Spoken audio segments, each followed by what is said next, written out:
ಈಗ ಬೆಂಗಳೂರಿನ HAL ನಲ್ಲಿ ಹೈ ಅಲರ್ಟ್. ಸಾಮಾನ್ಯವಾಗಿ ಟಾರ್ಗೆಟ್ ಮಾಡಿದ್ರೆ ಏರ್ಪೋರ್ಟ್ಗಳನ್ನ ಟಾರ್ಗೆಟ್ ಮಾಡ್ತಾರೆ. ಹಾಗಾಗಿ HAL ಸಿಬ್ಬಂದಿಗೆ ರಜೆಯನ್ನ ರದ್ದುಗೊಳಿಸಲಾಗಿದೆ. ಬೆಂಗಳೂರಿನ HAL ಮೇಲೆ ಅಟ್ಯಾಕ್ ಮಾಡಬಹುದು.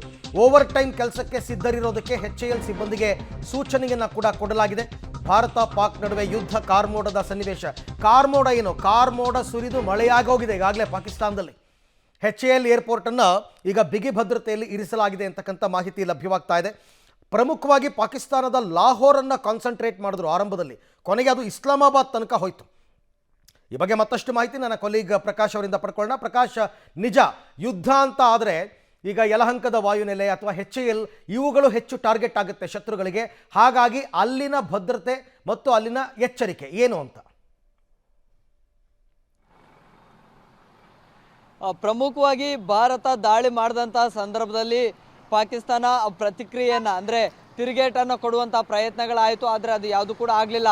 ಆರಂಭಿಕ ಹಂತದಲ್ಲಿ ಭಾರತದ ನಿಖರ ಗುರಿ ಇರುವಂಥದ್ದು ಉಗ್ರರ ಅಡಗುತಾಣಗಳನ್ನು ಧ್ವಂಸ ಮಾಡುವಂಥದ್ದು. ಸೊ ಅಲ್ಲಿಗೆ ಮಾತ್ರ ಭಾರತದ ಗುರಿ ಸೀಮಿತ ಆಗಿತ್ತು. ಆದರೆ ಅದಕ್ಕೆ ಪ್ರತೀಕಾರವನ್ನು ನಾವು ತೀರಿಸ್ಕೊಳ್ತೀವಿ, ಕೇವಲ 24 ಗಂಟೆ ಸಾಕು, ನಾವು ಭಾರತವನ್ನು ಉಡಿಸ್ ಮಾಡ್ತೀವಿ ಅಂತೇಳಿ ಅಲ್ಲಿನ ಪ್ರಧಾನಿಗಳು, ಸೇನಾ ಮುಖ್ಯಸ್ಥರೆಲ್ಲರೂ ಕೂಡ ಒಂದು ರೀತಿಯಲ್ಲಿ ಭಾರತವನ್ನು ಒಂದು ರೀತಿಯಲ್ಲಿ ಪ್ರಚೋದನೆ ಮಾಡೋ ರೀತಿಯಲ್ಲಿ ಮಾತನಾಡಿದರು. ಆನಂತರ ಭಾರತದ ಮೇಲೆ ದಾಳಿ ಮಾಡೋದಕ್ಕೆ ಶುರು ಮಾಡಿದರು. ಆನಂತರ ಭಾರತ ಕೂಡ ಪಾಕಿಸ್ತಾನದ ಪ್ರಮುಖ ನಗರಗಳ ಮೇಲೆ ದಾಳಿಯನ್ನು ಮಾಡೋದಕ್ಕೆ ಶುರು ಮಾಡ್ತು. ಆರಂಭಿಕ ಹಂತದಲ್ಲಿ ಒಂದಿಷ್ಟು ನಗರಗಳು ಮತ್ತು ಆ ನಗರದಲ್ಲಿರುವಂತಹ ಸೇನಾ ಕ್ಯಾಂಪ್ಗಳನ್ನು ಮಾತ್ರ ಭಾರತ ಟಾರ್ಗೆಟ್ ಮಾಡಿತ್ತು.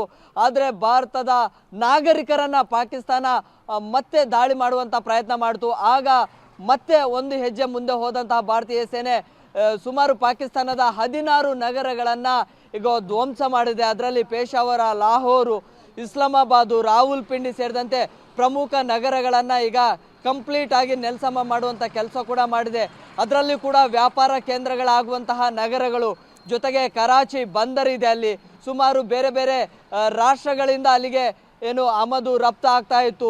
ಸರಕು ಸಾಮಗ್ರಿಗಳೆಲ್ಲವೂ ಕೂಡ ದೊಡ್ಡ ಮಟ್ಟದಲ್ಲಿ ವ್ಯಾಪಾರ ಆಗ್ತಾ ಇತ್ತು. ಈ ವ್ಯಾಪಾರದ ಮೂಲಕವಾಗಿ ಪಾಕಿಸ್ತಾನದ ಆರ್ಥಿಕತೆಗೆ ಒಂದು ರೀತಿಯಲ್ಲಿ ಪುಷ್ಟಿ ಕೊಡುವಂತಿತ್ತು. ಈಗ ಪಾಕಿಸ್ತಾನದ ಆ ಪ್ರದೇಶದ ಮೇಲೆ ಕೂಡ ಭಾರತ ದಾಳಿ ಮಾಡಿದೆ. ಈ ಮೂಲಕವಾಗಿಯೂ ಕೂಡ ಆರ್ಥಿಕ ಹೊಡೆತದ ಜೊತೆಗೆ ಕಂಪ್ಲೀಟ್ ಆಗಿ ಆ ಒಂದು ಬಂದರಿನ ಸಂಪೂರ್ಣ ಭಾಗವನ್ನು ಕೂಡ ಭಾರತೀಯ ಸೇನೆ ಸುತ್ತುವರೆದಿತ್ತು. ಅಲ್ಲಿ ಕೂಡ ದೊಡ್ಡ ಪ್ರಮಾಣದಲ್ಲಿ ಹಾನಿ ಮಾಡಿತ್ತು. ಹೀಗೆ ಭಾರತವನ್ನು ಕೆರಳಿಸಿದಂತಹ ಪಾಕಿಸ್ತಾನಕ್ಕೆ ತಕ್ಕ ತಿರುಗೇಟನ್ನು ಭಾರತೀಯ ಸೇನೆ ಕೊಟ್ಟಿದೆ. ಪ್ರಮುಖವಾಗಿ ಈಗ ಪಾಕಿಸ್ತಾನದಲ್ಲಿ ಸಂಪೂರ್ಣವಾಗಿ ಪರಿಸ್ಥಿತಿ ಹದಗೆಟ್ಟಿದೆ. ಸೊ ಹಾಗಾಗಿ ಈಗ ಎಮರ್ಜೆನ್ಸಿಯನ್ನು ಡಿಕ್ಲೇರ್ ಮಾಡಲಾಗಿದೆ. ಮನೆಯಿಂದ ಯಾರು ಕೂಡ ಹೊರಗಡೆ ಬರಬೇಡಿ ಅನ್ನುವಂಥದ್ದನ್ನು ಕೂಡ ಸೂಚನೆಯನ್ನು ನೀಡಲಾಗಿದೆ, ಘೋಷಣೆಯನ್ನು ಕೂಡ ಮಾಡಲಾಗಿದೆ. ಜೊತೆಗೆ ಮನೆಗಳಲ್ಲೇ ಇರಬೇಕು, ರಾತ್ರಿ ಸಂದರ್ಭದಲ್ಲಿ ಲೈಟ್ಸ್ಗಳನ್ನು ಆಫ್ ಮಾಡಿಕೊಳ್ಬೇಕು, ರಸ್ತೆಗೆ ಬರಬೇಡಿ ಅನ್ನುವಂಥದ್ದನ್ನು ಕೂಡ ಹೇಳಿದ್ದಾರೆ. ಅಗತ್ಯ ವಸ್ತುಗಳು ಕೂಡ ಆ ಭಾಗದಲ್ಲಿ ಸಿಗ್ತಾ ಇಲ್ಲ. ಊಟ ತಿಂಡಿಗೂ ಕೂಡ ಪರದಾಡುವಂಥ ಸ್ಥಿತಿ ಇದೆ. ಜೊತೆಗೆ ಅಂಗಡಿಗಳಿಗೆ ಬರೋದಕ್ಕೂ ಕೂಡ ಎಲ್ಲ ಅಂಗಡಿ ಮುಂಗಟ್ಟುಗಳೆಲ್ಲವನ್ನು ಕೂಡ ಬಂದ್ ಮಾಡಲಾಗಿದೆ. ಒಂದೊಮ್ಮೆ ಏನಾದರೂ ವ್ಯಾಪಾರ ಚಟುವಟಿಕೆಗಳು ಮತ್ತೆ ಆರಂಭ ಮಾಡಿದರೆ ಯಾವ ಸಂದರ್ಭದಲ್ಲಿ ಕೂಡ ಹಾನಿ ಆಗಬಹುದು, ದಾಳಿ ಮಾಡಬಹುದು ಅನ್ನುವಂತಹ ಆತಂಕ ಇದೆ. ಸೊ ಹೀಗಾಗಿ ಪ್ರಮುಖ ನಗರಗಳನ್ನು ಪಾಕಿಸ್ತಾನ ಸೇನೆ ಸುತ್ತುವರಿದ್ರೂ ಕೂಡ ಭಾರತದ ದಾಳಿಯನ್ನು ತಡೆಯೋದಕ್ಕೆ ಪಾಕಿಸ್ತಾನದಿಂದ ಆಗ್ತಾ ಇಲ್ಲ. ಸೊ ಹೀಗಾಗಿ ಪ್ರಮುಖ ನಗರಗಳು, ಅದರಲ್ಲಿ ಕೂಡ ಕರಾಚಿ ಬಂದರು ಏನಿದೆ, ಆ ಒಂದು ಬಂದರಿನ ಸುಮಾರು 12 ಭಾಗಗಳಲ್ಲಿ ಅಂದರೆ 12 ಪ್ರದೇಶಗಳಲ್ಲಿ ದೊಡ್ಡ ಮಟ್ಟದ ಹಾನಿ ಆಗಿದೆ. ಸೊ ಹೀಗಾಗಿ ಒಂದು ರೀತಿಯಲ್ಲಿ ಪಾಕಿಸ್ತಾನದ ಸೇನೆಗೆ ನಾವೇನು ಮಾಡಬೇಕು, ಹೇಗೆ ಪ್ರತಿದಾಳಿಯನ್ನು ಮಾಡಬೇಕು, ಎಷ್ಟೇ ದೊಡ್ಡ ಮಟ್ಟದಲ್ಲಿ ಪ್ರತಿದಾಳಿಯನ್ನು ಮಾಡಿದರೂ ಕೂಡ ಅದು ಸಕ್ಸಸ್ ಆಗ್ತಾ ಇಲ್ಲ.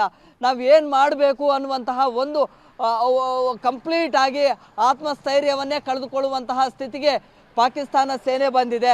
ಅಷ್ಟರ ಮಟ್ಟಿಗೆ ಭಾರತೀಯ ಸೇನೆ 3 ಪಡೆಗಳಿಂದಲೂ ಕೂಡ ತಕ್ಕ ತಿರುಗೇಟನ್ನು ನೀಡಲಾಗ್ತಾ ಇದೆ. ಜೊತೆಗೆ ಕರಾಚಿ ಬಂದರಿನ ಪ್ರದೇಶದಲ್ಲಿಯೂ ಕೂಡ ಭಾರತೀಯ ನೌಕಾಪಡೆಯಿಂದಲೂ ಕೂಡ ದಾಳಿಯನ್ನು ಆರಂಭ ಮಾಡಲಾಗಿದೆ. ಈಗಾಗಲೇ ಅರಬ್ಬಿ ಸಮುದ್ರದಲ್ಲಿ 26 ನೌಕಾಪಡೆಗಳು, ಯುದ್ಧ ಹಡಗುಗಳು ಈಗ ಅರಬ್ಬಿ ಸಮುದ್ರದಲ್ಲಿವೆ. ಯಾವ ಕ್ಷಣದಲ್ಲಾದರೂ ಕೂಡ ಯುದ್ಧ ಹಡಗುಗಳ ಮೂಲಕವಾಗಿ ಮತ್ತೆ ಪಾಕಿಸ್ತಾನದ ಮೇಲೆ ದಾಳಿ ಮಾಡುವಂತಹ ಸಾಧ್ಯತೆಗಳು ಕೂಡ ಇದ್ದಾವೆ. ಹೀಗೆ ಭಾರತದ ಮೇಲೆ ಏನಾದರೂ ಮತ್ತೆ ದಾಳಿಗೆ ಪಾಕಿಸ್ತಾನ ಮುಂದಾದರೆ ಪ್ರತಿ ದಾಳಿ ಮಾಡೋದಕ್ಕೆ ಎಲ್ಲ ರೀತಿಯಿಂದಲೂ ಕೂಡ ಭಾರತೀಯ ಸೇನೆ ಸಜ್ಜಾಗಿದೆ.